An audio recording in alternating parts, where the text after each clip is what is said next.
একটু ঘুরে বস। সঞ্জীব বলো, প্রশ্নটা করো। বিজেপি এসে লাভ হয়েছে না লোকসান হয়েছে? তারপর তোমার লাভ হয়েছে না লোকসান হয়েছে? অন্নপূর্ণা ঢোকার আগে তোমার হারাধন হারানো মানিক তুমি ফিরে পেয়েছো। কত টাকা ফেরত পেয়েছো? 5,000। কত দিয়েছিলে? 10,000। কি জন্য দিয়েছিলে? ওটা ঘর করার জন্য নিয়েছিল। তৃণমূলের নেতারা নিয়েছিল 65,000-এর মধ্যে 10,000 নিয়েছিল।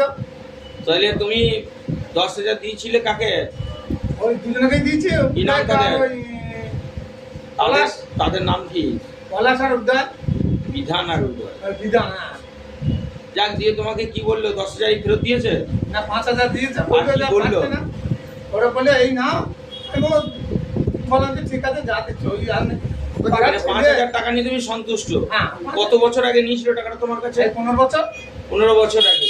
তাহলে 15 বছরের টাকা তুমি 5,000 ফেরত পেয়েছো। হ্যাঁ, তাহলে এতে তুমি বিজেপিকে ধন্যবাদ দেবে তো নাকি? হ্যাঁ, অবশ্যই ধন্যবাদ। মানে আমরা তো রয়েছি।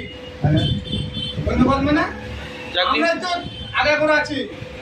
শিলা পুজোর সময় ছিল কে? একদম কাদা যখন ফেলে দিল, দোলতলা ঢুকতে দেয় ইয়েতে দুলে পাড়ায়, দুলে পাড়ায়। দিলে পারে কিনা তোমার ওই গোপীনাথ বাড়ির এখানে। হ্যাঁ, সে তো অনেক। তুমি তো ছিলে হ্যাঁ। ওখানে, ঠেলে ফেলে বলে বাহ। আমরা অনেক কয়ে ছিলাম, তারপর আর এর মদন মাস্টাররা তো ঠেলে দিতেই ইচ্ছে না।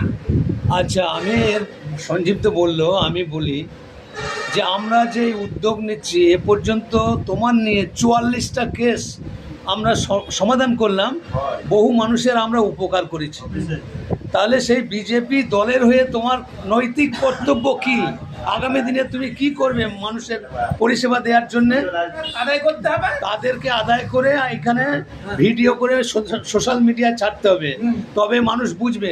কারণ আমরা ভালো কাজ করছি, তো আমাদের পিছনে কাটিয়ে দেবার লোক আছে। আমরা নাকি মানুষের উপকার করছি, নাকি টাকা নিয়ে করছি।